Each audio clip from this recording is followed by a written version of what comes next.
Love yours. Love yours.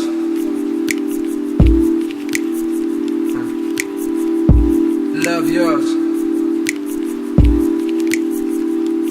No such thing.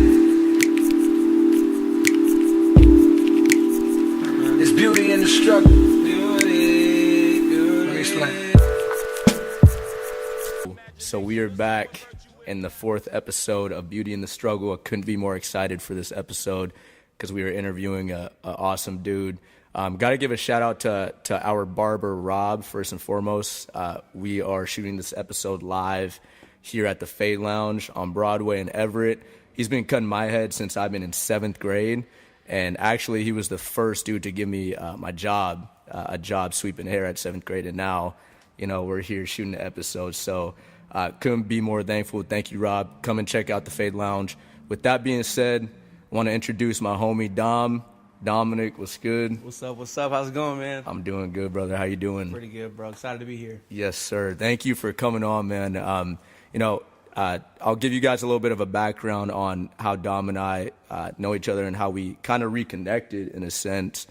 But give them a little bit of a background about like where you come from, and kind of go from there as far as what you got going on just from a future perspective. Cool, man. Yeah. So I'm just a kid from Everett, with the dream and a strong will to succeed. And yes, sir. I met you back in high school. We didn't really kick it much. We didn't really talk a lot, but we knew of each other. He was just that really short dude who can dribble the ball, So, other than that, man, yeah, I just always been a hungry, motivated, success-driven person.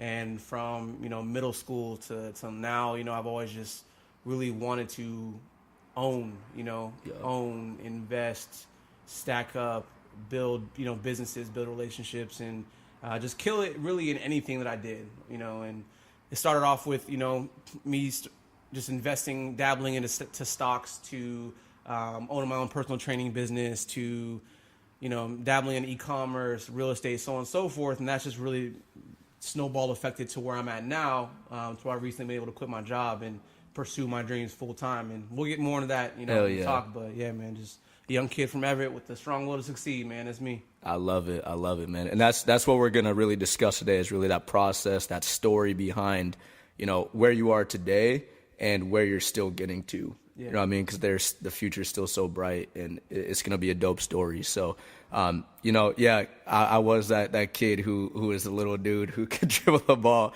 And me and Dominick. Like a freshman on varsity or something like that? Yeah, guy, come on. Just a dude who could dribble the ball. Killing it. But yeah, I mean, me and Dominick, we go back. I remember coming into school. He always was surrounded around people that I knew. So always had mad respect for the dude. And then we kind of graduated from high school, graduated from college. How we kind of got reconnected again was I just saw like your movement that you have on social media, this Above Ave. I really got behind that message as far as like what you're trying to push that message out into the community, and it's dope, man. Explain a little bit of that, and then we can kind of tap into the story. Above Ave, whew, that's a deep one. Yeah, man, that one hits the heart, man. But yes, sir. So basically, man, I've done a lot on my own, really, and I spent a lot of time just focusing on myself and my businesses, and just like my inner circle, and for a long time I cut a lot of people off, and not like a bad thing. I feel like everyone needs to be selfish, right? Yeah. Everyone needs a time in their life when they're selfish as hell, and they're just focusing on themselves. And for the past 5-6 years, that's basically what I've been doing, and I've grown a lot. I've lost a lot. I've been challenged to the max, and I've succeeded, a fair amount. Now I'm far from where I want to be and where I need to be. Absolutely. But I've seen a lot of success, and I owe a lot of that just to me being selfish, just focusing on myself. Now, Above Ave is still very new, and it's like my baby right now. But basically, what that is I thought about success, far down the line. I was like, okay, Dominick, the trajectory, you're going to be wealthy, you're going to be sit in a good position. You're going to have the things you want in life. You're going to be able to provide for your family, so on and so forth. I'm going to be successful, right? Failure isn't an option for me. I'm going to be successful. And the more and more that I think about it, I'm like, okay, cool. I'm going to succeed. That's great. That's awesome, right? But what is success without the people you love? Absolutely. You know, like with the people you grew up with. What is success without it? Because if I fear, what's it called? I fear regret more than I fear failure, which is why I'm willing to do anything and risk on myself, right? Yep. And go on myself. But I fear loneliness more than I fear anything else. Yeah. In life. Absolutely. Right? Yeah. So with Above Av, you know, when it first started, it just started as like me and like a close, you know, my close homies. Yep. Like 4 or 5 of them, like my close homies that like I couldn't see myself living without, right? Right. I was like, okay, I got to bring these guys together. You know, like here I am. I'm doing what I'm doing. It's about my first house, blah, blah, blah. You know, I'm doing really well for myself, this and that. And people were telling me, good job, Dominick, this and that, blah, blah, blah. Right. That's cool. But the people that I want to give motivation to are like my dudes, Yep. you know? So I just brought them in. You know, we had accountability meetings every month at my place. And we just like held each other. Like I'm a firm believer of, you know, you are who you surround yourself with. And I refuse to hang out with bums. Yeah. And I refuse to, you know what I'm saying, let any of them get in my circle. So I told my friends, like, straight up, I was like, look, bro, this is what this is. This is my purpose for doing this. I want you guys to come in and push yourself every month. I want you to push me every month. I want us to set goals and hold ourselves accountable and make sure we hit them, right? Absolutely. And so, you know, I just want to just create that environment of, like, push, challenge, support. No matter what you want to do, you can do it. Go out and get it. Yep. Right? So we did that for like 5-6 months, and the growth that all of us seen within that 5-6 month period was can we cuss on here? Yeah, we cuss on right, it's uncensored out this motherfucker. It was fucking insane, right? The growth from everybody was insane. Yeah. And so as I started seeing that, you know, I started thinking like, bro, this could be something that's a lot bigger than what it is now. I was like, this could be something a lot bigger. And so I was thinking, I was like, okay, cool, what can we do with this? I'm seeing a vision, you know, all that stuff, but I had to start with the name. I couldn't figure out what I wanted the name to be. Right. So me and my guys, like, we strongly believe, you know, in surrounding yourself with like-minded individuals. But in order to succeed and really have that breakthrough in life, you have to have like some type of, you know, you have to have an above-average mindset. You do. Right? So that's where it starts off, above average. You have to have an above-average mindset, and you can't be scared to not really challenge someone, but if someone challenges you, you better be ready. You can't break. Yeah. You got to be like, yeah, bro, like this is what it is. Boom, you know, done deal. Above average, and I'm gonna do it no matter what. And whenever any type of negativity comes your way or some distraction, whatever, you got to be able to be strong enough and have an above average mindset and push through all that stuff, right? So that's where it started. But in order to really see your vision play out and get to where you want to go, you have to have a lane. Yep. You have to have a lane that you believe in and that you really want to do, and you just got to fucking go for it, right? 100%. And that's where I was like, okay, cool. I can't just name my squad above average. That's weak. Yeah. Above average, you know. So I was on a treadmill one day, and I was walking, and I was like, this and that, above average. No, I can't do that, this and that. But what sets my dudes apart from everybody else? You know, we have an above average mindset. We have our own lane, our direction, path, avenue, above Av, right? Could work with So something. above avenue, I was like, okay, cool. We're getting there. So I brought it back to my squad, told them. They were like, oh, I fucking love it, dog. Yeah. And then that's where it started, man. So above Absolutely. Av, man. And so now I just want above Av just to be something that everybody can be a part of, not just my crew. Like, everybody can be a part of it, because I didn't have the support system or the group of like-minded individuals growing up. Yep. But I know how powerful and impactful it can be. So I want to give other people the opportunity to be a part of Above Av, you know, wherever they're at in the world. Absolutely. You know, and as long as they know they have that squad to be a part of, and they know that they can come and say, hey, man, I want to do this, and they will hear nothing but love and positive encouragement, that's what I'm going for, man. And I think it's really powerful, and I think it has the opportunity to change a lot of lives in the world, and that's it, man. So here we are. Dog, I love it, man. I love it. That shit is ill. So I was reading something, and someone made this dope analogy, but it was like, yo, life is like a palm tree. Like, it really is like a palm tree, to the sense where, you know, palm trees, they can survive like the worst weather, right? Like tsunamis, whatever, and it'll just bend. It'll bend, but it will never break. You have to have that type of mental to like continue to do whatever you're doing. Mm-hmm. So I can respect that to the most, as far as like, yo, don't break. You can go ahead. You can push and do whatever you want. Just don't break. Don't give up.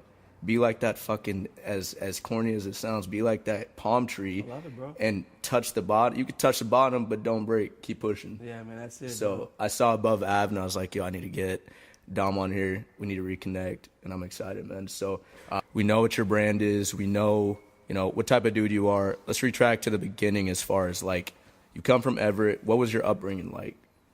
My upbringing was cool, man. I mean, there's some things that I wish were different, right? Right, but, right.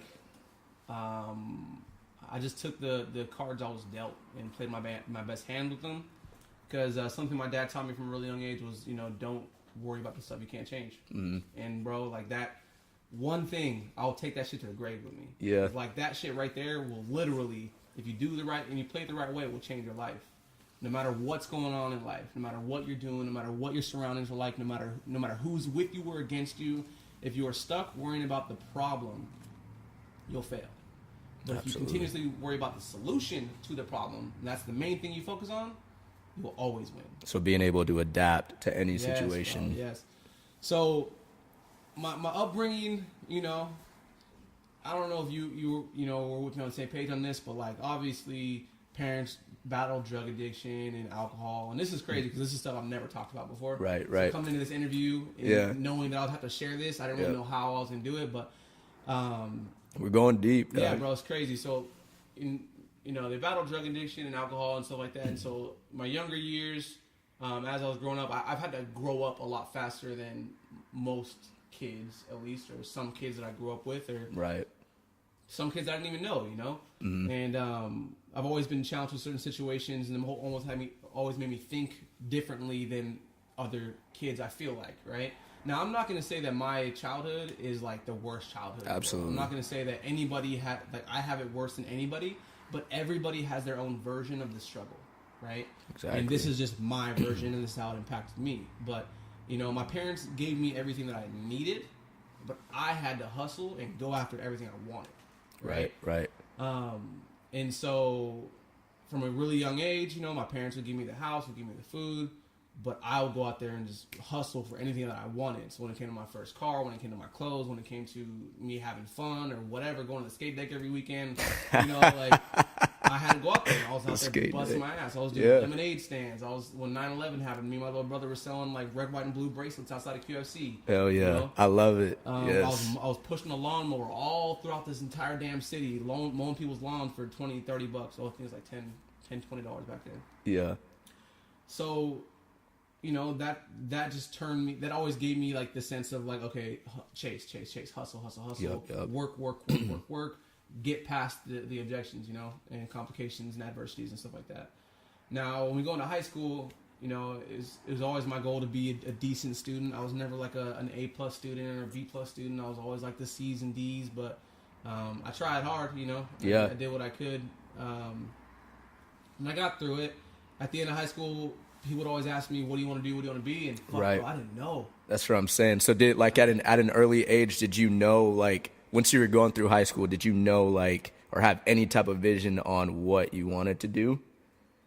I mean, I lied and said I did, I'd lie about it and say I did. And be like, yeah, I want to be a businessman, because that was my way of saying I don't know what the fuck I want to do. Yeah. But I'm not going to say I don't know that. Right. 100%. Because everybody else is saying like, oh shit, I'm going to go to college. Oh shit, I'm going to go, join some type of education, whatever. That was like the goal, obviously, for everyone. Yeah. And then so you're gonna say whatever you're gonna say. You know what I mean? So my parents wanted me to go to college, but they never been to college. So they didn't know really how to prepare me for that. Right. They just said go to school, get a job, work your way up, hustle.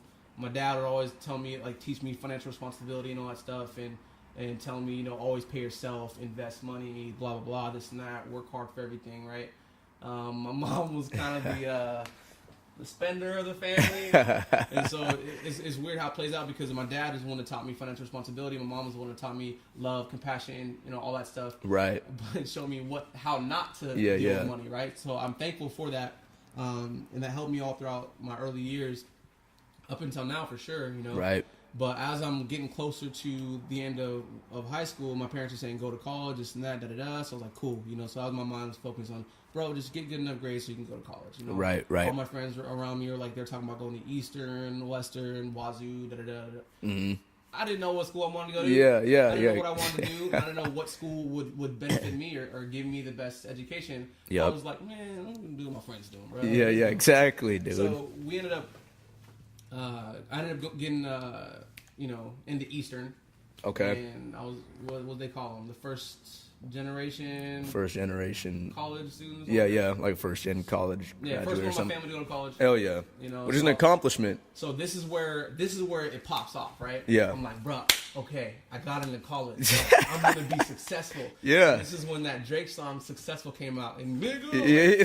that song, bro, I still play that shit to today. I just want to be so. Yeah, bro, I'll bump that in my little Civic, rolling around town, and just thinking about, bro, I'm about to kill it in life, and I'm about to be successful, and I'm about to just do whatever it takes, right? Bro, so I want to talk about that. So how dope, like, explain that feeling of like how dope you thought it was that you like got into college and you thought like, yo, oh shit, like opportunity just opened, you know what I mean? Like college, I mean, I have my own kind of thinking on college, but at the same time, once you get to that point, you're like, whoa, like I can actually do something positive. Like I can actually do what all my other friends that went to UW, that went to whatever, I can do just as much as them, if not more. Yeah. You know what I mean? Yeah, it's insane, man. It was insane. It felt really good, and it was scary at the same time, especially the way that I was thrown into it. Like, yeah. I told him I walked home. I was sitting in I think it was like photography class or something like that. And yeah. I seen the thing pop up on my shit, and then like whatever admission to EW now Eagle or something like that. And I was like, yeah. And then I fucking run home. I didn't run. I don't walk nowhere. But I got in my car, drove 3 blocks to my house. Yep. What'd you have back then? Like I remember. Yeah. Okay. Yeah. Right? I lived 3 blocks away from high school. This dude probably zooted out the parking lot and shit. Yeah, so I go home. I'll never forget this moment, man. And it's just because my parents gave me what I needed, but they didn't have money like that. You know, my dad was just too busy working at Boeing actually, just working his life away, just like providing for us and giving us stuff that we needed. But he couldn't really give us what we wanted. Right. And he tried to do his best for us, but he couldn't. And then since he didn't go to college, or since he didn't know anyone to college, he didn't really know how to prepare for that. Right. So I came home and I was like, told him like, Dad, guess what? He's like, what? He kind of like worried, like what? I was like, I got accepted to college. I'm going to Eastern. This and that. He's like, first thing out of his mouth, bro. First thing. How you gonna pay for it? Yeah. Like, yo, but he's the financially responsible one, right? So I didn't expect to hear that from Pops, but at that time, and this is, I guess you could say this is where like I learned risk. This is where I learned risk because I was working this job at Washington Oaks, and it's a retirement home. A lot of people from Ever Height used to work there. Yeah. I was working this job and I had a little bit of money, put away, but not enough for school. But I was like, you know what, fuck it, I'm just gonna go there and figure it out, bro. Let's go. And so, this is where I learned risk. And so I just said, I'm just gonna go out there and figure it out. Put one foot in front of the other and let's just go, right? Yeah. I don't know what's gonna happen. I'm just gonna hope that it works out. I ended up going down to college. Did one semester there. Is that what they call them? Semesters, quarters, one. Mm-hmm. Yeah. And see, it's not. Yeah. That's shit. I was just say, damn, how long were you there for? You can tell I dropped out. Yeah, so I did, 3 months there, and then I was going for business administration because all I knew was I wanted to be a businessman. I didn't know what I wanted to do. I always told myself I want to own, and this is crazy too, we're going to touch on this later, but I always told myself I want to own, and this is because I was bullshitting, didn't know what I was saying, didn't know what I wanted to do, but I told everyone I want to own 3 online businesses that make money on their own. Right. Make money passively. Right. Little I know how big passive was going to be to me today, but yeah. So that's crazy. Remind me about that later. Hell yeah. On that one. But I just went for business administration, and then I was there for fucking 3 months, bro. And then something happened with like financial aid or something like that, to where they're like, oh, like your parents make too much, but not enough. It was something like that. Too much money, but not enough. So you got to pay. I think it was like 9 racks. Come out of pocket, 9 racks. So Jesus I'm here, Christ. 19. I was 18 at the time, looking at this email like, damn, bro, what the hell am I gonna do? Hit up Pops or Dad? What are we gonna do? I don't know. Yeah. Come on, we'll figure it out. Yep. And so that's when I came home and figured out this is where the story could get really long and really crazy. So if you want to touch on anything before we do that, yeah, you know? Doug. So I mean, so you get hit with a real life situation, like, yo, you know, unfortunately, unless you can come out of pocket $9K, you're gonna have to figure out something else. Yeah. So let's transition into like, yo, what did you do from there? How'd you come home? How'd you approach it? You know what I mean? Yeah. So, I kind of at that point just came home and hoped that my parents would take care of the situation. Yeah. Because at that moment, like, it was out of my control. Right. And yeah, man. So I just came home and it was all like winter quarter. I just sat there really and just waited really. Yeah. And then just watched all my friends living life at college. I was gonna say how was that struggle fucking like seeing like, you know, I don't know if IG was popping back then, but like, yo, everybody's freaking going through finals, everybody's going through all this and that, you know what I mean? And then you just gotta come home with a real life situation. Yeah. It has to be like a struggle. You know what I mean? It was just a mental challenge, man. I was young. I was still very new to all this stuff, so I didn't really know how to feel about it. I was just like, damn, I want to be in college and I want to be succeeding, but now I'm not. Yeah. So now I was like, oh, now you're not going to be successful. So I was getting hit with that stuff. Never been like really depressed or nothing like that, but little did I know these next few years that are going to come, we're going to be like my lowest I'd ever been. Right. But that was just like the beginning of it, you know. I didn't know where to go, what direction to face, and I was just like, you know, I'm going to try to figure it out. So one quarter goes by. And I don't end up getting back into UW, or sorry, Eastern or whatever, figuring that whole situation out. So I was like, you know what? I'm just gonna go up there and get my shit and come back home. So all my stuff was still at the dorm, you know. All my stuff was I was coming back. Yeah. Like it home. was like a situation where you would come home, your parents would figure out, and then you'd be in school. Yeah, exactly. I got you. But no, it was just, you know. So then, what was the moves? What was the moves to be made after? The moves after that was to just go get my shit and come back home, and then go to Everett Community and figure it out from there. So, since we're on this rabbit hole here, I just want to touch on one of the unfortunate events that happened when I was there. I was there partying, you know, my first quarter or semester, whatever it is, and I was there partying, having fun, just like any other 19-year-old would do, you know. Yep. I ended up getting caught with the beer walking out. It was a stupid move. I caught with the beer, and then there was a cop coming over here. I just dropped the beer on the ground, and I just kept walking. He wasn't going to let my ass go, but then my stupid drunk ass went back and picked up the beer and started walking until he came by and gave me an MIP, which is minor in possession. So that was my first you know, scuffle with the law at that point. They made me do, like, community service and made me go to court and pay these fines and da-da-da. My school ended up penalizing me and making me pay this money that I didn't have. And then the financial aid thing happened, so I had to come back home. And so when I came back home, I'm just living, and I get my old job back, and I'm working, right? And then I ended up being at home for a while. I was like, bro, I just experienced the dorm life. Like, I got to get up out of my parents' house. Yeah, like, exactly. The end of winter quarter is coming, and it's just like, okay, bro, you're not going back to school. Yeah. You're not going back to school. Just fucking get over that. Yeah. There that goes. You know, I have to figure something else out. So throughout this time, I get a job. I get a full-time job. Then I'm like, okay, I got to get out of my house now. So I save up a cool $1,000, $2,000, and then I move out with a homie. Wasn't really a homie, just someone from high school. Right. He just, at the time, he was the one that wanted to move out with me. So I move out, and I move in this place with this dude, and this kid's all like on this party tip where I was like, I'm just like work.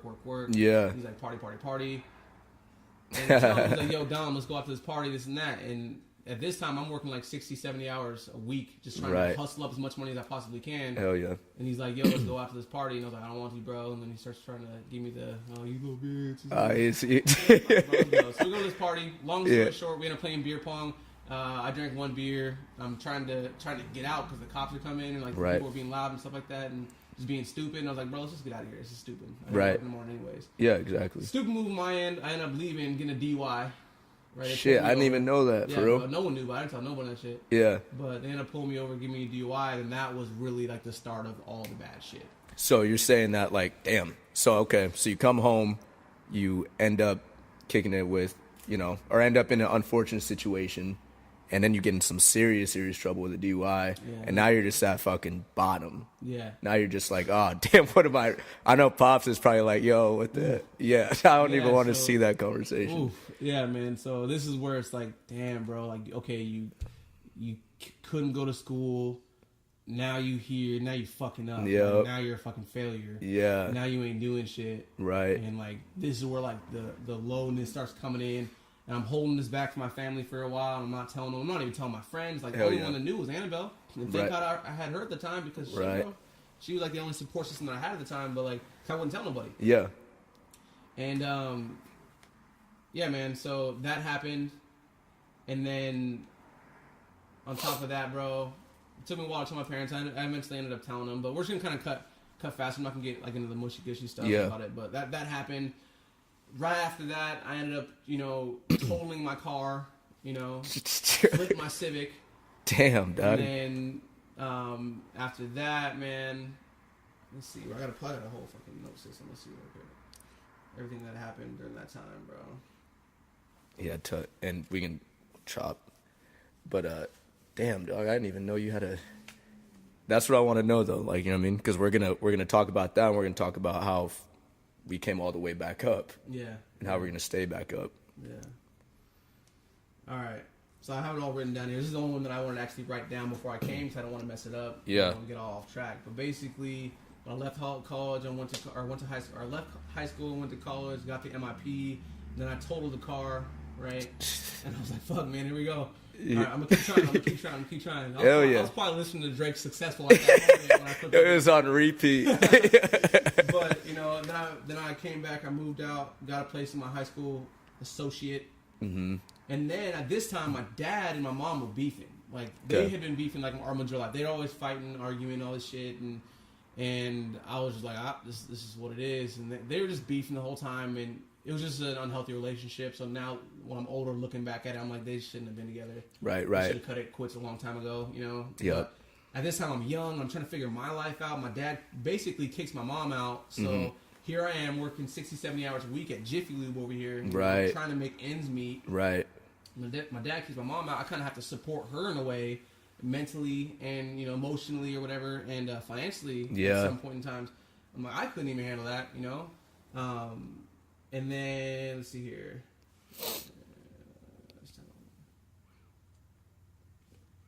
Yeah, because now you're like in the shit. Now you're getting involved in other shit. You know what I mean? That's just outside of what your initial goal is because you're just caught up. Yep. So I could see.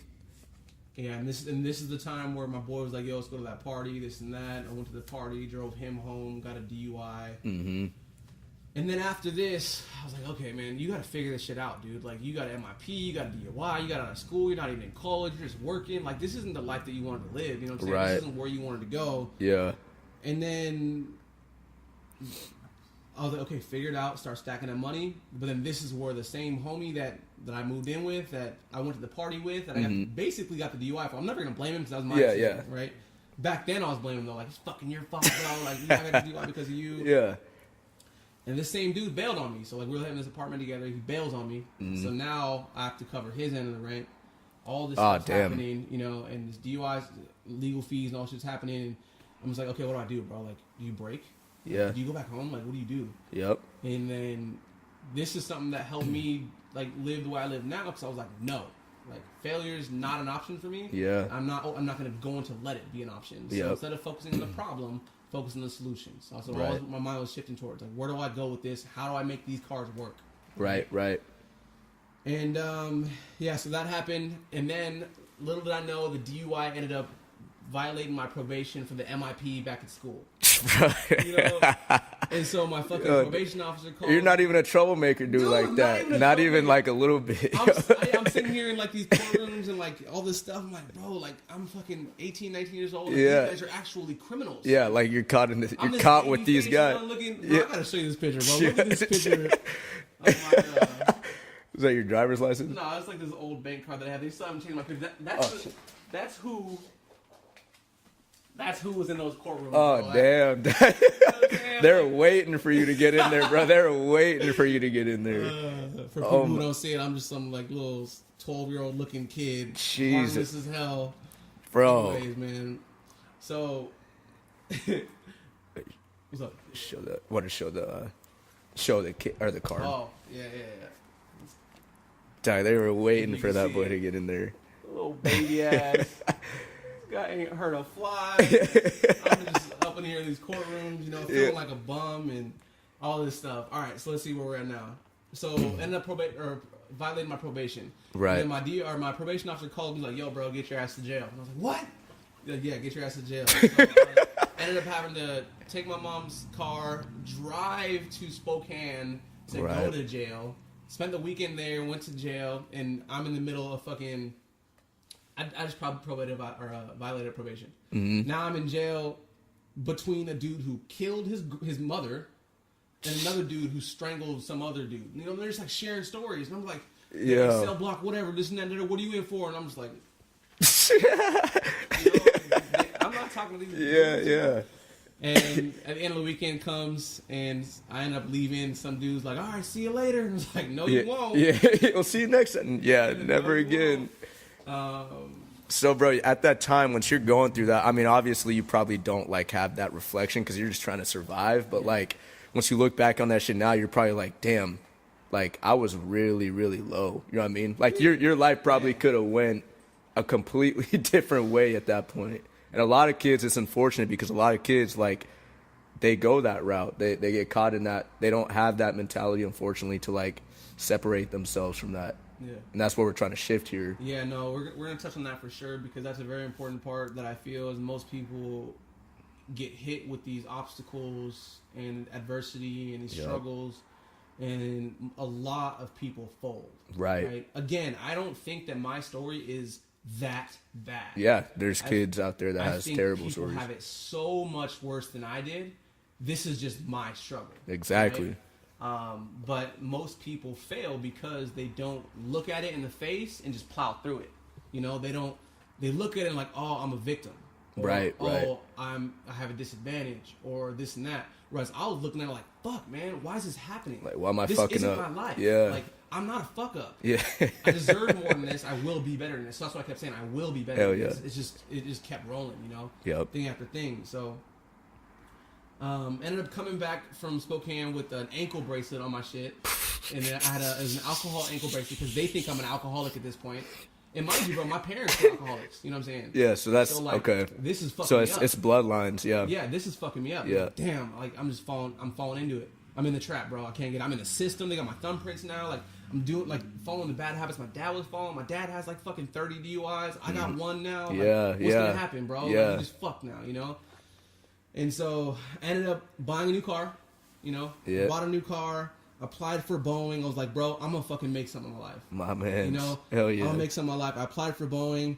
And then I went to the Boeing interview, right? Yeah. Passed that shit. They gave me a job offer on the spot. Hell yeah. This was the first time where I was like, you know, this breath is the of fresh first air, time, bro. Like, I looked at my future and I looked at the light at the end of the tunnel. I finally seen the light, and I was like, this is it. At the time, they were hiring a bunch of people for Boeing, and I just knew. My dad worked for Boeing. I knew they made a really good money. Right. I'm gonna be good. Hell yeah. You know? So I'm okay, cool. I'm gonna pay off my debt. So I'm gonna do this. I'm gonna do that. And I'm gonna be good. I started seeing the light at the end of the tunnel. Next thing you know, brother. Oh, no. I thought we were going to end on a happy-ended story. Oh, shit. We might have to cut this up into, like, 2 different episodes, bro. But yeah, we make it a whole series, bro. Yeah, man. So, next thing you know, I'm driving home in the car I just bought, and I'm texting my brother. No one knows this yet that I was texting when I did it, but I was texting my brother, "I got the job. Yeah. I got the interview. This now." Boom! Fucking ran into some lady, and, yeah, totaled that car too. So that one's gone. But I'm still a little hopeful. I'm like, okay, I'm gonna fix this. It's gonna be okay. I got the job. I'm good. This and that. Right.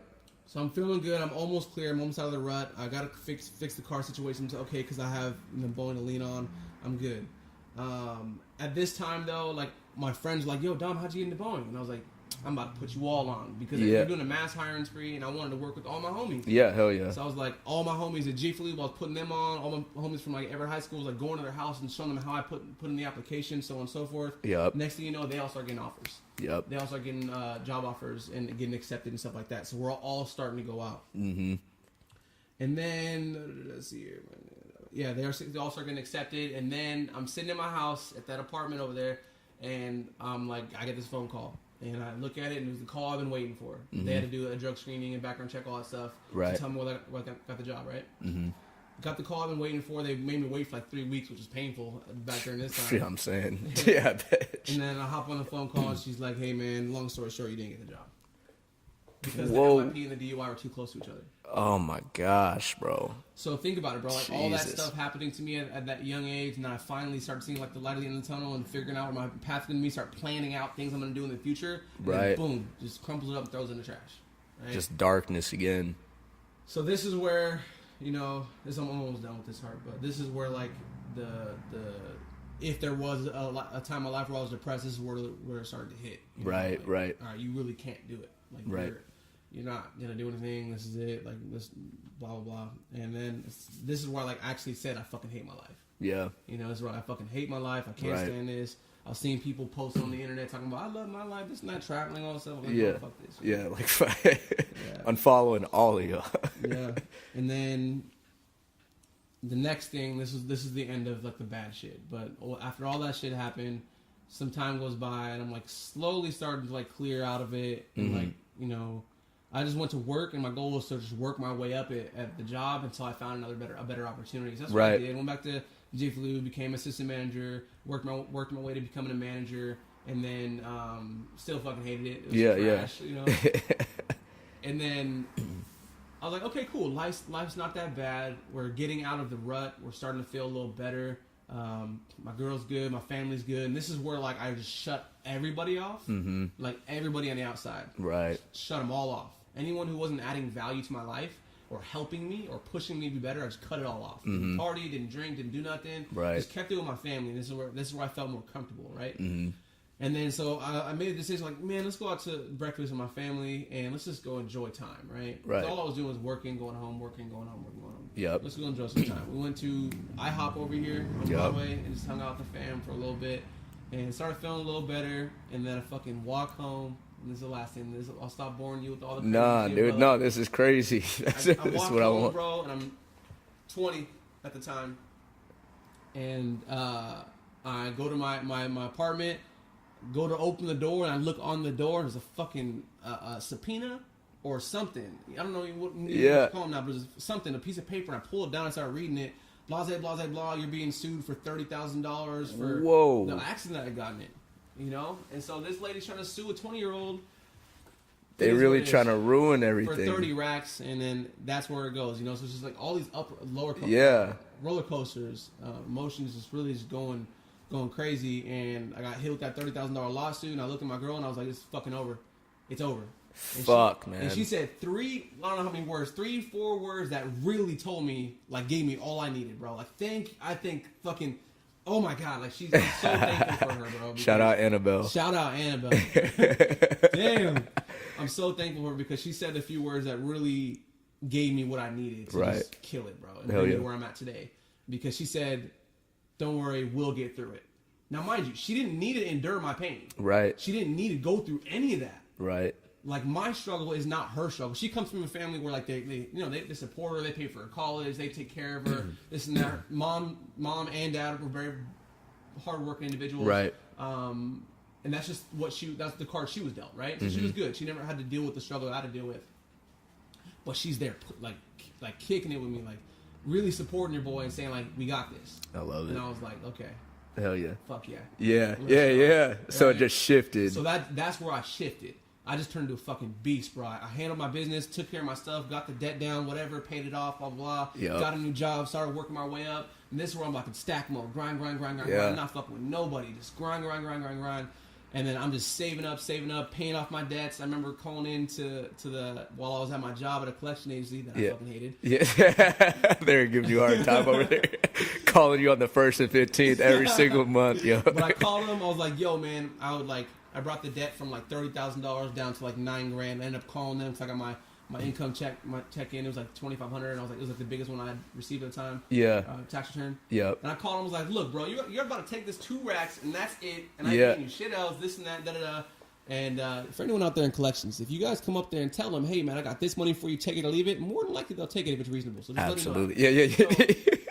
Yeah. I called him up, bro. I owed him like, I don't know, a certain amount, and then I told him, I was like, take $2,000 or leave it, this and that. And he's like, whoa, he tried to negotiate with me. Well, you can do this and pay this and that. And I was like, or you can take this small $100 a month for the next 4 years of my life. Yeah, exactly. What you gonna do, you know? And he takes it, and bro, boom, that was the end of my debt. Dude, I gotta give you that on that. That's wild. That was the end of my debt. That's and ill. Like, that's where the feeling of success came. Yeah. And that's where I started to feel how good it felt to succeed. Hell yeah. I was like, I fucking beat this shit. I went through all this stuff in 2 years, bro. Yeah. All this stuff in 2 years. As a 20-year-old kid. As a fucking kid. Yeah, bro. As a kid. You know, I didn't know how to deal with any of this shit. And so I felt it. Boom. There it is. Weight lifted off. I'm like, bro, I can see it. I can see it. The light came back, right? Hell yeah. The light came back. Dominick, what do you do? Cool. Just stack up. Save. So certain things happen. Start saving money. Start working my ass off and stuff. And this is where I started investing it. Right. Goal was to invest our first certain amount of money. Me and my brother came together. We put $5,000 together. Right. Each had $10,000. And we ended up wanting to invest into like show promotions. Right. It was back when right. back then J Key was doing his thing. Yeah. Always in shows and stuff. And so like we're gonna do show promotions. Yeah. And we had the money. Some dude that we were linked up with ended up trying to screw us over. We seen it, so we're like, no, we're not going to do that. So we just kept stacking, kept saving. And then 2 years. So that happened when I was 20. That last thing happened when I was 20. Ended up stacking, saving, shifting my mind a little bit, and just like really on the come up. Ended up flipping my first house at the age of 23. Yep. Flipped my second house at the age of 23. Flipped my third house at the age of 24. Hell yeah. You know what I'm saying? Started DC Fitness. Yep. And that's really where the snowball came. See, that I remember at that time because I had just finished school or whatever, and I remember like we always followed each other on social media, and I was like, oh damn, Dom's out here fucking flipping. He's doing his thing. I was like, hell yeah. And I saw you flip again. I was like, keep on doing that. And then next thing you know, we end up linking up. We lived at the same apartment community on Grand. And I was like, yo, what the heck? And like I remember we had that like serious ass talk, me and your brother, and I think it was Key. Oh, Grand Apartments. Yeah, at Grand Apartments. Yeah. And I was like, Dominick's on his shit. It's good to see that. Hell yeah. So then you flip, you start realizing like your money is starting to build, your movement's starting to build. You're about 23, 24 at this time? Yeah, this time I was 23, 24. Yep. Yeah. And then so what's next after that? So DC Fitness was growing, and that was like my baby at the time, so I just kept rolling with that. It kept stacking up all my money. Yep. RIP Nip, this is where he starts hitting me saying, all money in, stack, because I was spending, I was going on vacations. I didn't experience none of that shit, bro. I just went through all this struggle and crazy stuff. I was like, I'm about to enjoy my life a little bit for finally, shit. Hell yeah. So all of the DC Fitness, when I started like spending and going on vacations, taking my girl out, doing all this stuff. And then Nip came in and was like, all money in, stack. I was like, all right, bro, stop fucking spending business money. Yep. Grind, stack. And then that led to me continuing investing in real estate. I have a rental property right now. I invested in, I'm a partial owner of a hotel in Georgia. Nice. Yeah, that came through recently. And so, yeah, from there, man, I just kept expanding like my training services. So like every business that I start, right? Right. And I master, I'll train somebody else how to do the same things. So, for example, e-commerce on Amazon. I dropship on Amazon. I've been doing that for the past few years. Right. Succeeded with that. Built one store into a 6-figure per month store. Yep. And from there, I started training people how to do the same thing. Right? Yep. And then that led to me investing into ATM. There's an ATM right over there in Rob's shop. That's what I'm Shout saying. out to homie Rob. Yes, sir. My first ATM in here. Thank you, brother. And that's then, love. yeah, man, so that's pretty much where I'm at now. And now the goal is just to continue stacking, continue saving, but take all this internet money and then dump it into real estate and lock down those long-term appreciating assets. So we have a hotel. I flipped 3 houses. We have our own personal house and a rental property. Next goal is an apartment complex. Yep.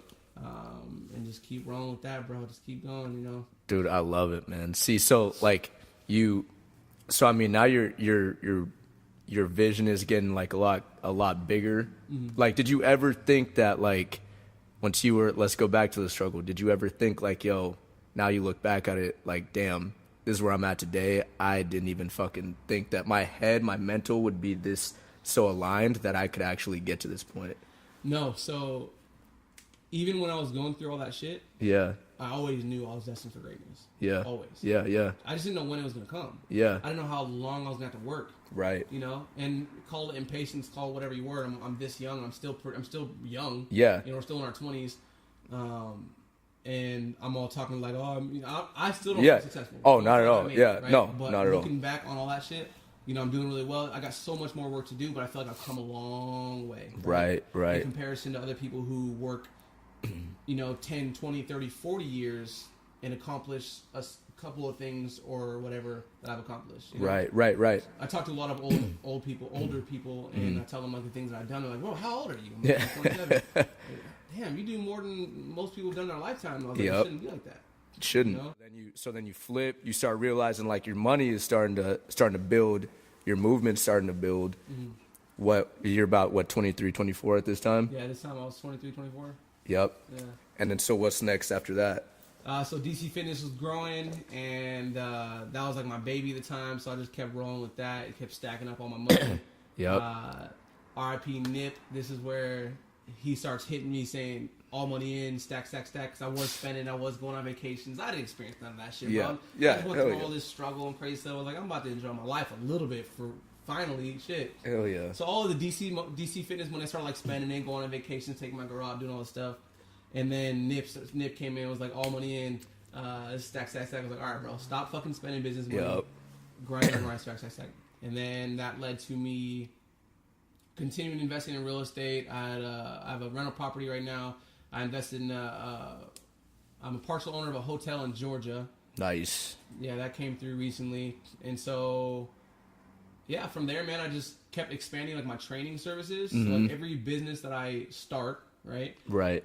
And I master, I'll train somebody else how to do the same things. So, for That's example, dope. e-commerce on Amazon. I dropship on Amazon. Been doing that for the past few years. Right. Succeeded with that. Built one store into a 6-figure per month store. Yep. And from that, I started training people how to do the same thing. Yep. Right?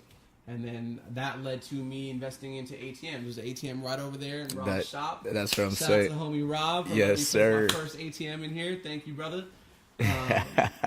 And That's then, love. yeah, man, so that's pretty much where I'm at now. And now the goal is just to continue stacking, continue saving, but take all this internet money and then dump it into real estate and Yep. lock down those long-term appreciating assets. So we have a hotel. I flipped 3 houses. We have our own personal house and a rental property. Next goal is an apartment complex. Yep. And just keep rolling with that, bro. Just keep going, you know. Dude, I love it, man. See, so like so I mean now your vision is getting like a lot bigger. Like, did you ever think that like once you were, let's go back to the struggle, did you ever think like, yo, now you look back at it like, damn, this is where I'm at today. I didn't even fucking think that my mental would be this so aligned that I could actually get to this point. No, so even when I was going through all that shit, Yeah. I always knew I was destined for greatness. Yeah. Always. Yeah. Yeah. I just didn't know when it was going to come. Yeah. I didn't know how long I was going to have to work. Right. You know, and call it impatience, call it whatever you were. I'm this young. I'm still young. Yeah. You know, we're still in our 20s. And I'm all talking like, oh, I still don't Yeah. feel successful. Oh, You not know at what all. I mean, Yeah. right? No, but not at all. looking back on all that shit, you know, I'm doing really well. I got so much more work to do, but I feel like I've come a long way. Right. Right. In comparison to other people who work, you know, 10, 20, 30, 40 years and accomplish a couple of things or whatever that I've accomplished. You know? Right. Right. Right. I talk to a lot of older people, and I tell them like the things that I've done. They're like, "Well, how old are you?" I'm like, Yeah. 27. Damn, you do more than most people have done in their lifetime. I was like, Yep. it shouldn't be like that. Shouldn't. You know? But for me, man, I always knew that this is still going. Yeah, it's still going. Yeah, we still For me, I always knew that I was destined for greatness, and so when I was getting hit with these roadblocks and these complications, I was like, okay, no, this isn't it for me. I'm not done yet. I just had to figure it the fuck out. Right. Yeah, it sucks. Right. Yeah, it's terrible. Yes, I hate it, but I use that hate as passion to just prevail. Right. I love it. I love it. So I was actually going to talk about that. So like, I know your drop shipping business you're killing it, which is dope. I love it. I'm in real estate. I feel like you and we both deal with that roadblock of like the outside or exterior, like people looking in and like, oh, there's some like type of, you know, they're a greaseball or their type of business isn't like actually out to help people. How do you deal with that? Like, how do you deal with that? Hey, I know with me personally, I go up to, if I'm cold calling, I've gotten told like, yo, don't ever call me again. Don't come to my door. Don't knock on my door. I have nothing for you. You know what I'm saying? I've been through that. How do you deal with that? Because that's so crucial. You know what I mean? Anybody who's listening to this, especially if you're young, like 18, 19, getting out of high school, I'm turning towards the mic right now. Yep. Get a fucking sales job. For real though. That is what put me in the position I'm in today. You know? That's been giving me the ability, giving me the strength and the courage and that ambition to just push through anytime I get told no. Like I love it. Yeah, dog. I love that. Yes, say bro. No right now, yeah. But check it out in a couple minutes. So it just gave me the ability to talk smoothly. And a lot of people think that sales are bad. Right. A lot of people look at salesmen as like shady, this and that, unethical, blah, blah, blah. And sure, there are a lot of those out there. Right. But sales is literally an art. Such an art, man. It's a craft, dude. It's a craft. Yes. If you perfect it and you master that shit, you can get anything you want in life. And it's not because you can convince people to do some shit they don't want to do. It's just you learn how to be persuasive. You learn how to be positive. You learn critical thinking. You learn problem solving. You learn how to take objections, or not objections, but rejections and keep going, right? Yep. It teaches you so much. And whether you are a natural born salesman or whether you're someone who just wants to go out and create your own business or photography business, videography business, whatever, right? Right. And you know sales, right? Like you're good. Yeah. You can go out there and get the business you need. You can go out there and convince people to do what you want them to do or to work with you, right? You can battle past the no's, and you can just push hard for yourself every single day. So yes, if you're listening to this and you're young, you don't know where to go, get in sales and figure the rest out later. Because that's dude, I love it. Yeah. It's so true, man. Every no is one step closer to a yes. Mm-hmm. Every no is one step closer to a yes, man. And you're gonna hear multiple no's. Exactly. You can't be worried about hearing multiple no's. So how do you deal with that how do you deal with that rejection? You know what I mean? Like you're gonna get told no. You gotta go into shit knowing like, yo, I'm gonna get told no. You know what I mean? You got to. Which is a hard mental. It's a hard mental. Yeah, so I've been in sales for a long time. Most of my jobs were sales jobs. And for me, when I get the no, I used to get discouraged and be like, oh, shit. Yup. And just let it go, But now when I hear the no's, it's just like, oh, for real. It's just like, feel to the it's dog. fun. And I kind of like in the back of my head, I get this smile. I'm poker face on, but like I get this smile in the back of my head. I'm like, oh, it's on. Okay. Because it's not about them saying yes. It's about, okay, you say no. Well, once I sell that house on the street, you're gonna come knocking on my door. Yeah. You know what I mean? Yeah. And then you get a final laugh. Yeah, that's what it is. You learn how to battle past the no. It gives you that confidence that you really need to just go out there and kill it. Exactly, bro. Yeah. So I want to talk about that. So now we're transitioning. Business is picking up. DC Fitness is picking up. You're starting to understand. Like I feel like your vision on you actually becoming great and doing whatever you want to do is starting to gain even more momentum. I know at this time, right? You work a 9 to 5. So at this time, you're still you've been, what was it, AT&T? Yeah, I was at AT&T at the time. And you're at AT&T for how long? And then how did you transition? How'd you transition to, because I mean, obviously the end goal was to get into these avenues full time. Yeah. So how did you come up with that plan? So, the whole 9 to 5 thing goes, yeah, man. So I knew me getting out of high school, not knowing what I wanted to do and just be a businessman. Right. And like, it's hard to say, man, but you needed to do something. Yeah, like I knew I needed to do something, but I knew deep down, ever since I was young, ever since I was in middle school, that I didn't want to work for something my whole life. Okay. Right? Yeah. So here I am at AT&T working for a job that I actually really liked. They paid me very well, and it was the first job I had that I actually enjoyed. They paid me well. They gave me good benefits, all this stuff, and they took care of me. And I actually enjoyed coming to work. So I was kind of in this weird position because I was like, before I got this job, I was lining myself up to be out of my job by 30. Okay. Like I'm lining myself up. I'm gonna be out of a job by 30. I'm gonna be full entrepreneur. Right. And then I get this job and I start liking it. Right. And I start liking this job and I start making good money. Yeah. And then I'm really good at it. So I'm moving up the ranks. Yeah. And it's just like the opportunities, I'm not trying for it. It's just coming to me. Right. So I'm like, fuck, what do I do? Yep. You know, so then that's telling me, oh, okay, you found a job where you can work your way up. You can do this and that. And I was like, you know what, fuck it. I'm gonna go as far as this takes me. And as soon as my businesses start pulling me out, I'm gonna go. Yeah. You know? Respect. And so that kept going. I was en route to be leaving my job by 30 years old. And I was waiting for Annabelle to get out of school. She's a PA. She's going to school to be a PA. Nice. And so I was like, okay, when she gets out of school, I'm going to quit my job, blah, blah, blah. And then this is where the universe starts taking control.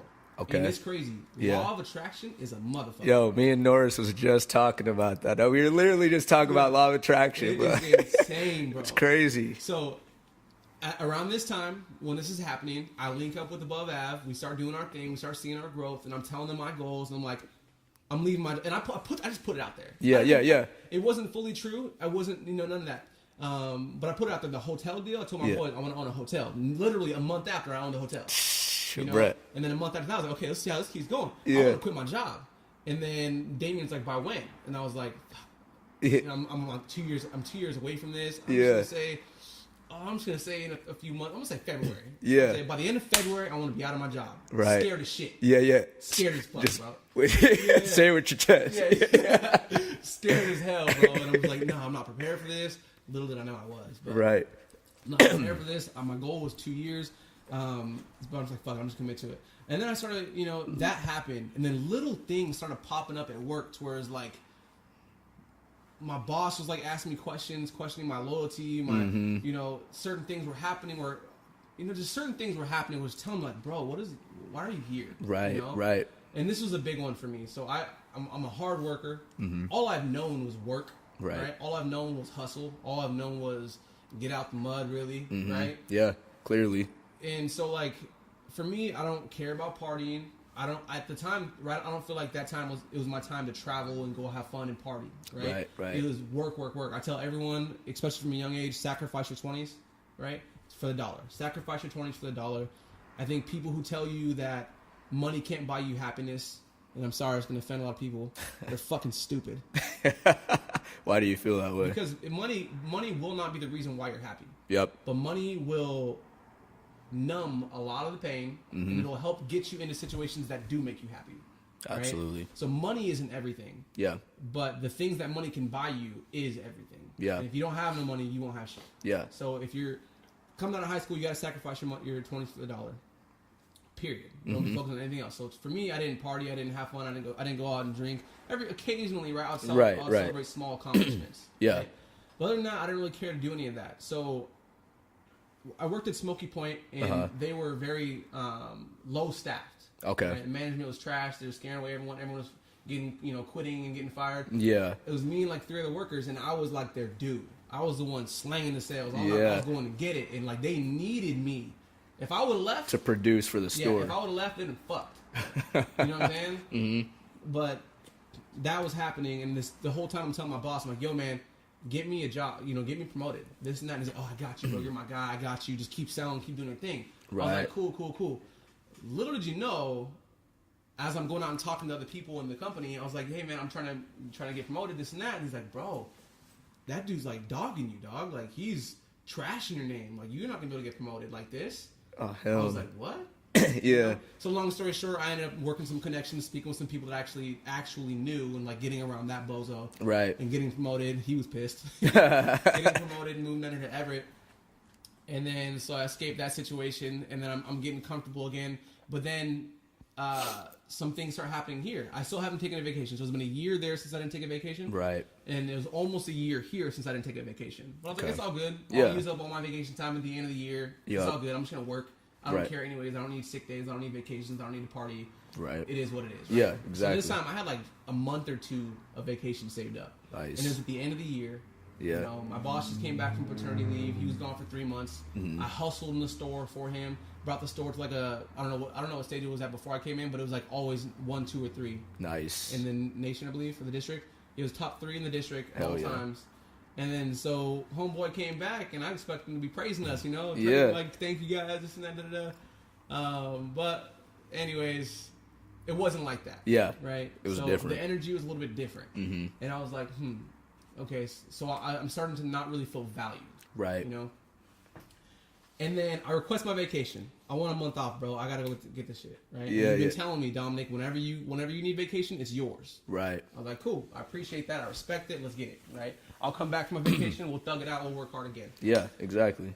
So I request this vacation, right? And then next thing you know, the district manager comes in, and we're in like this 2-on-1 meeting. And mind you, bro, I'm a hard ass worker. I produce results. Like nothing that I do is, selfish. Right. I'm there for the team. I'm loyal as shit. Yep. And I've just proven all these results over the last couple of years. Right. And the one dude that comes in that I looked up to most, looked up to him most, comes in, and the first words out of his mouth after all that, I hadn't spoken to him at all in person, right? Right. The first words out of his mouth were basically questioning my loyalty. So I was like, okay. Okay, so you know where this is going. Yeah, I know where this is going. You're questioning my loyalty. You're trying to find things, this and that. I was like, after all the shit that I've done, just because I requested some vacation. Right. So in my head, I'm telling myself, like, bro, like this is like solidifying the fact that you shouldn't be doing this for somebody else. Absolutely. So and this is probably like 2 weeks after I told my squad I'm quitting my job. Yeah. So all this shit starts happening. Yeah. And I was like, oh shit. Law of attraction. Yeah, man. And so that conversation wrapped up, and this is what put the nail in the coffin for me. Mm-hmm. I looked at my two managers, district manager and my other manager, and I looked at them. I was like, look, bro, we had cleared the air, everything was fine. Like, okay, no, we get it, we understand what's going on, this and that. But little did they know they fucked up every chance they had with me. Mm-hmm. That was it. Yeah. Right?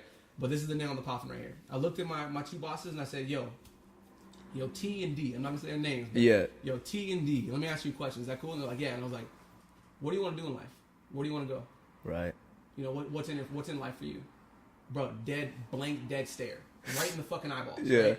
Asked him that question, and then he looked at me and fumbled. I don't know. Yeah. And that was it for me, bro. That was it. I know what the fuck I want to do. Yeah. I know where I want to go. Exactly. I know where I want to be. I know the things that I'm going to do. I know the souls and the hearts I'm going to touch. I know the things I'm going to accomplish. Yep. And I can tell you 10 years from now where I'm going to be at. Absolutely. But I'm sitting here following two bozos. They're my homies still. But but just don't have that same type of mentality, they mindset. Don't have that same type of mentality. They don't have it. And I'm following you. Yeah. And I'm trusting my life basically in your hands when you don't even know what you want to do. Bro, I want to touch on that so crucially because it's so true, man. Like, you have to literally, I wish when I look back at things, I could like question who I was taking advice from because I always relate shit to hoop. But like when I was coming up playing basketball, I had so many coaches that I was listening to that like I trusted in, right? I'm a younger dude. I trust in, I care, like I'm gonna listen to you, right? Comes to find out I don't even have like that self-awareness to realize like, yo, why the hell am I listening to you when you don't even know how to shoot a basketball? You know what I mean? Or you don't even know how to do, we're on a different level. You know what I mean? I actually care about this shit and you are just like, you're just doing this shit. Yeah, bro, you know what I mean? There's a difference. It's just a different level. So I can respect, like, I think some advice for any listeners out there, man, like, I wouldn't say like challenge authority, but definitely always see if you are aligned on the same page with whoever has kind of that mentorship over you. If you guys can align to that, if you guys can align and kind of like connect on that, follow it. But if not, man, if you guys are disconnecting like what Dom just said, you got to think of you got to find someone else, man, because it's not going to be the move. You need to get out quick. Yeah.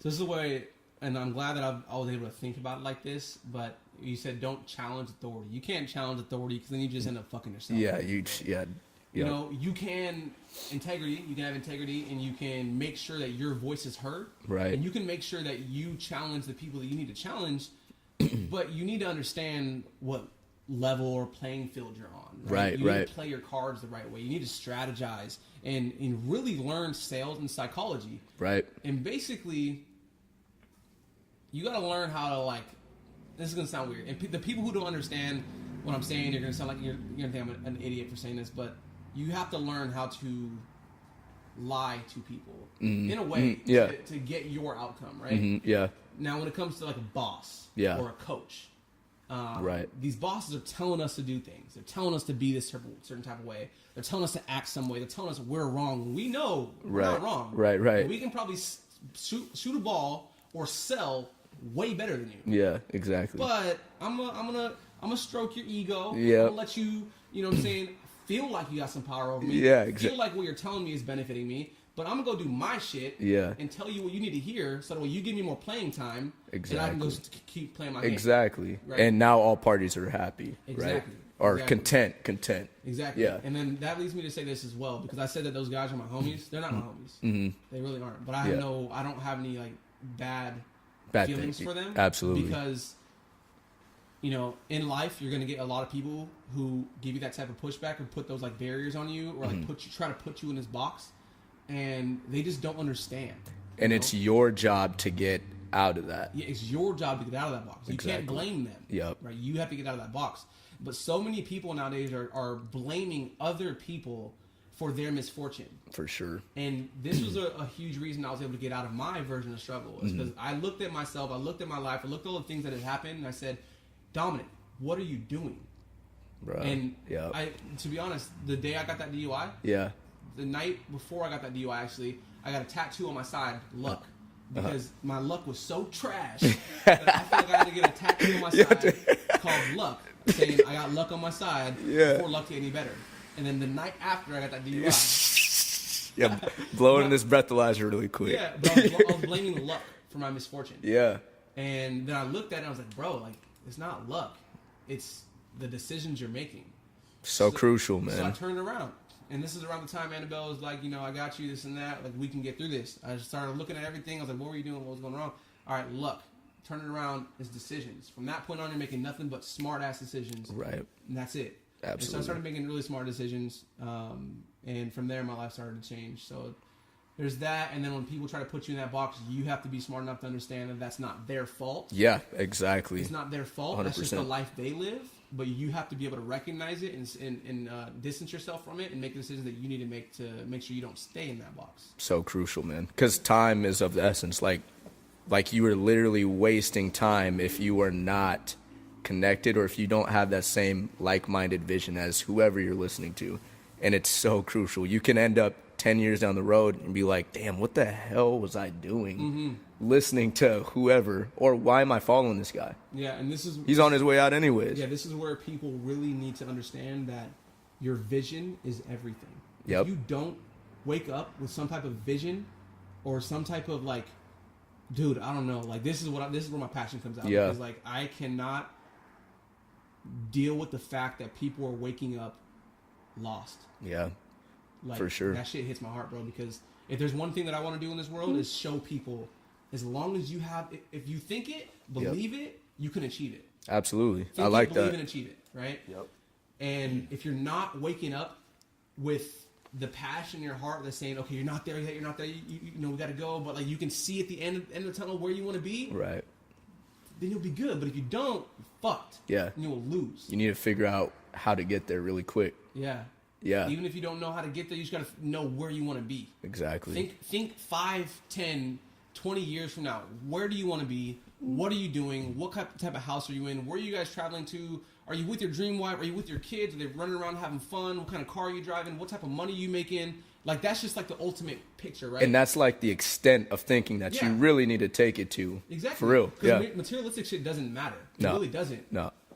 But if you have the money, Yeah. which What would buy you- you the happiness, How are you going to dream? how would you dream and where would you do and what, like, I tell my clients this all the time, think so far ahead that it makes you feel happy. Right? Yeah. Think like, bro, like sit back, close your eyes and look in the future and think, where am I at? What am I doing? You know what I'm saying? Until you start feeling the happiness. Yep. And then take it one step further. But that right there is your vision. Yeah. That's the light at the end of the tunnel. Yep. Now, every fucking day you wake up, you have to think about that vision. And think about the light at the end of the tunnel. Feel that happiness.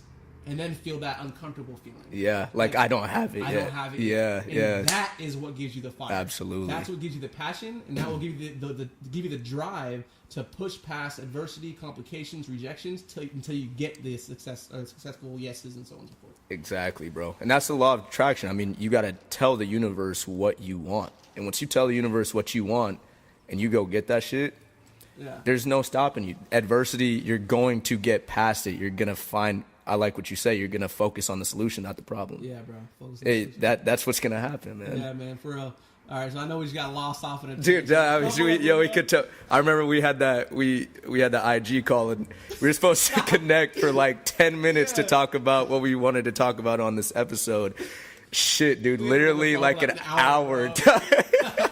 This on IG when you get for two real. passionate people Absolutely, together. and that energy is there, man. But yeah, law of attraction, man. I spoke that shit. Then stuff at work started happening, and then that's when my 2-year timeline started getting cut short.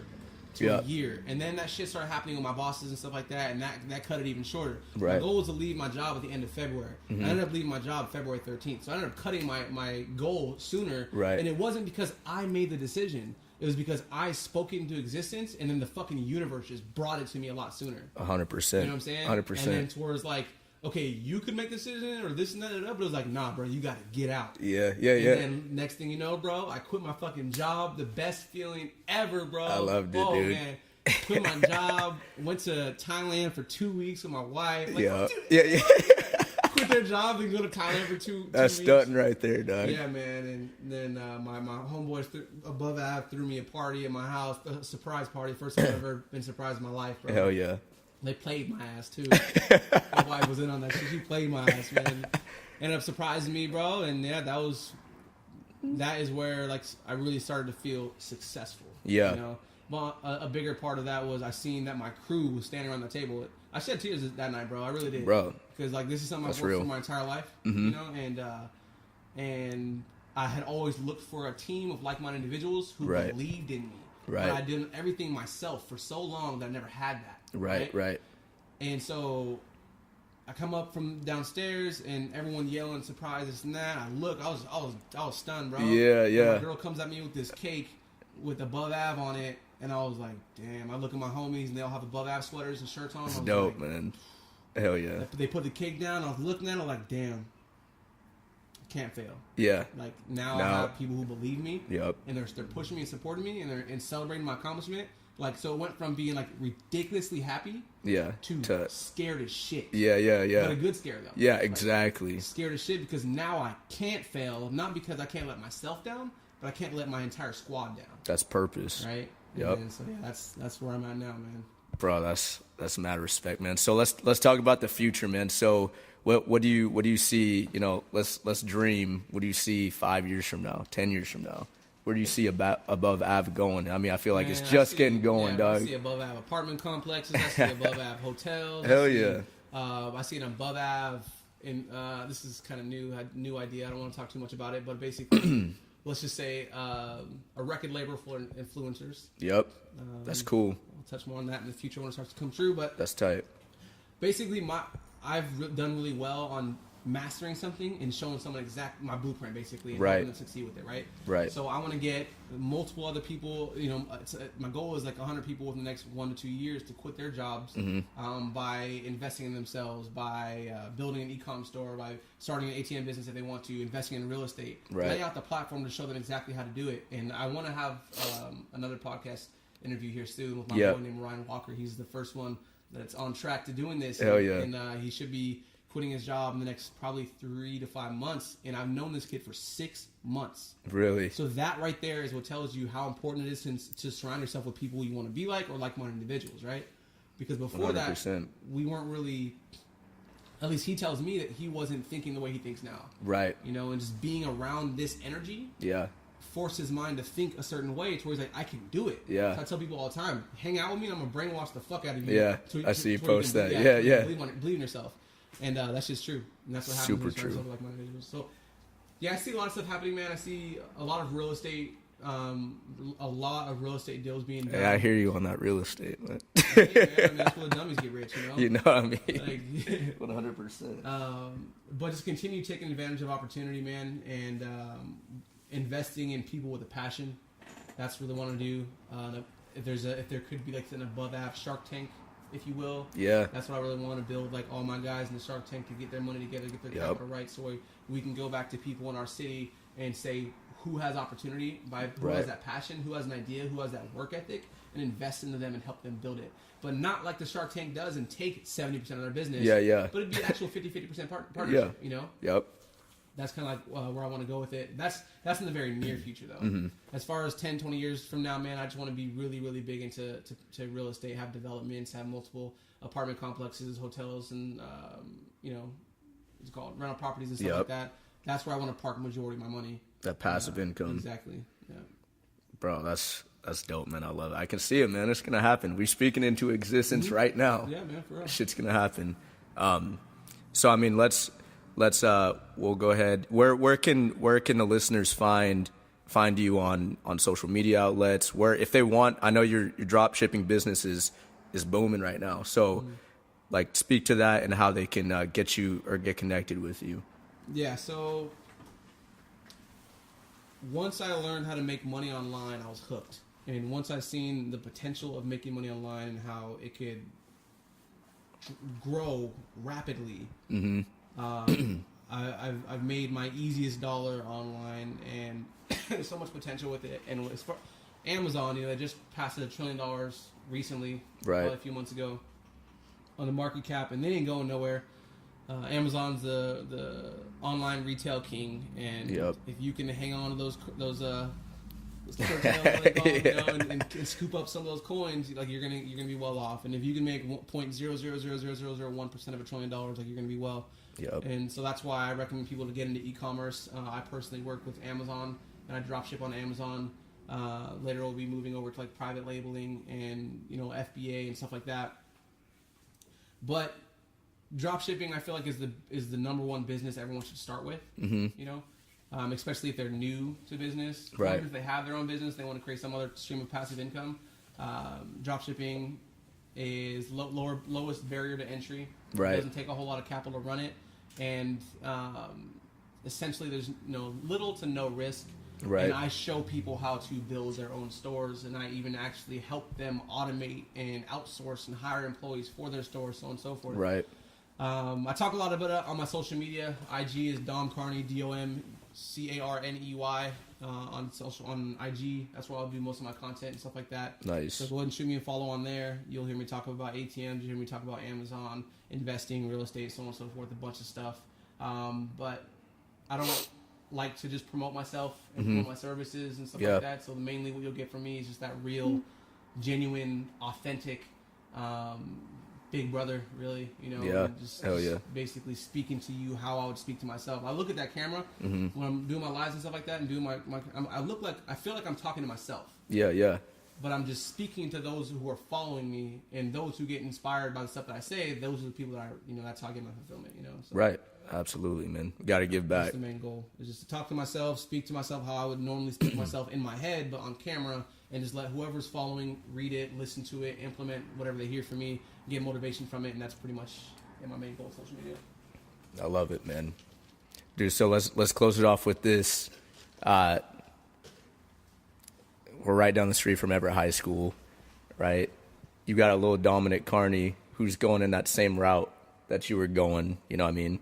Like, and this, I mean, not even just Dominick Carney. I mean, you're talking about just anyone out there, any kid out there, bro. You know what I mean? Who has just the cards against him. What do you tell them to push through? I mean, maybe they don't have a vision. Maybe they don't have a lane yet. Maybe they don't have any of that. How do they respond to that adversity, to not go the way that the system or really that negative way is telling them to go? Mm-hmm. I really want to get on. I really want to work my way to getting on a stage, so I can speak to multiple people like that. So that's another thing that I'm going to speak into existence, is probably hopefully within the next year. So I want to be on a stage speaking to people, motivating them, encouraging them, influencing them to think the way they need to think. But man, it's just if I were to speak to a kid like that and tell them, or what would I tell myself back when I was young, going through all that, man. Because I didn't have a dream or a vision. I didn't know what I wanted to do or where I wanted to go. I just knew that there was something out there better in life for me. Right. So I think that's it, man. Just hold on to the hope. Just hold on to the hope. Right. And maintain the hope. Because if you don't have any hope, and you fall victim to the circumstances and you just get defeated by everything, you're going to lose. So just do your best to hold on to the hope and know that there's something out there that's better for you. Right. And just wake up and try to have that hunger, you know, just by having that hope, really. Absolutely. That's where it'll stem from. Yeah. But you have to take steps. Yeah. You have to move. You can't just have hope, but be floating. And not take any action on it. You got to be moving. Yeah. You got to be shooking and driving. It's moving and grooving. Yeah, so I would say that, and now with social media being as big as it is you may not have like a group of like-minded individuals you can be around, but be around some like-minded individuals. Yep. And if you don't have that, like I didn't have that, but what I did was I followed artists, I followed rappers, basketball players, I followed rich people. Yep. I used to watch, fucking people are gonna laugh at me for saying this, but I used to watch Keeping Up the Kardashians and shit. Yeah. Real estate. Yeah. Not because I didn't give a fuck about what they ate for breakfast, but because I was like, damn, these dudes are living living big the ass houses, dope lifestyle. driving Bugattis, driving Ferraris, Right. nothing. Right. If Right. they can do it, I can do it. Why not? Right? Why Bill not? Gates is one of the richest men. Jeff Bezos is the richest man in the world. If he can do it, I can do it. Yep. Most people get uncomfortable by that. Yeah. Most people like just say that, but they don't really believe it. But I really believe it. Yeah. You know what I'm saying? Yeah. They're regular fucking people who Absolutely. had a really good idea and then turned the idea to reality. It's That's so it. true, man. And it's so crazy how easily accessible that is right now. Like, dude, I mean, like my inspiration from this podcast came from someone that I would probably consider as like my mentor right now. Never met him. Don't know, like never met him in person. I only watch his content. I only watch his fucking podcast or listen to his podcast every day. And that dude is giving me inspiration to take action. You know what I mean? Like, kids out there need to understand that, like, it's more than just double tapping a picture. It's like, no, go there, dream that, and figure out how you can take that action. Exactly. We about that action, boss. Yes, and just follow the people that you want to be like, because you guys have an advantage that we didn't have when we were growing up. We had to just go out and find it, or we had to close ourselves off and just focus on ourselves. Yep. Now, with social media being as big as it is, you can literally cut out everybody that doesn't add value to your life. I tell my clients this as well. Cut out every single person who doesn't actually add value to your life. And if they're friends, if they're family, don't worry about it. They're gonna get pissed off. They're gonna be like, you're fucked up. This and that. Don't worry about that shit. The reason why you're doing it is bigger than their frustration right now, right? Right now. They don't understand. And you can't be mad at them for it, and you can't feel bad, but you have to be selfish and realize that this is your life. Right. You get one opportunity, one chance, and you have to go balls to the walls every single fucking day until you die. Absolutely. Because it's coming for You us. get one life, that's it. Yeah. So cut out everyone who doesn't add value to your life, even if they're friends or family, whatever. They'll be bitter for a moment, but they'll understand as time goes on. Focus on yourself, focus on positivity, focus on people who are doing the things that you want to do, and just soak up all that motivation and to take action in your life and move slowly into the direction that you want to be. And eventually, with 1 to 2 to 3 years of consistent work and consistent effort and consistent drive, you will be far ahead of anybody else that you grew up with. Absolutely. And that's it, man. Bro, I love it. We're going to cut it there, man. Cool. That was ill. Dom, yo, thank you for coming, my brother. We got many more to come. Yeah, bro, we got to do this often, man. I love We this. definitely are. I hope you guys I know you guys got some inspiration behind that. And trust me, we'll be back. Beauty in the Struggle, episode 4. We out. Thank you, Dom, my man. We'll be back. Man, for sure, bro. Let's go. That's I know love. I talk a lot, my bad, but it's all good. No, we're here. That's love. All right, y'all. We'll talk to y'all soon. Thank you. Love yours.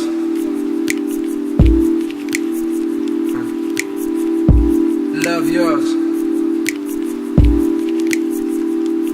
No such thing. It's beauty in the struggle.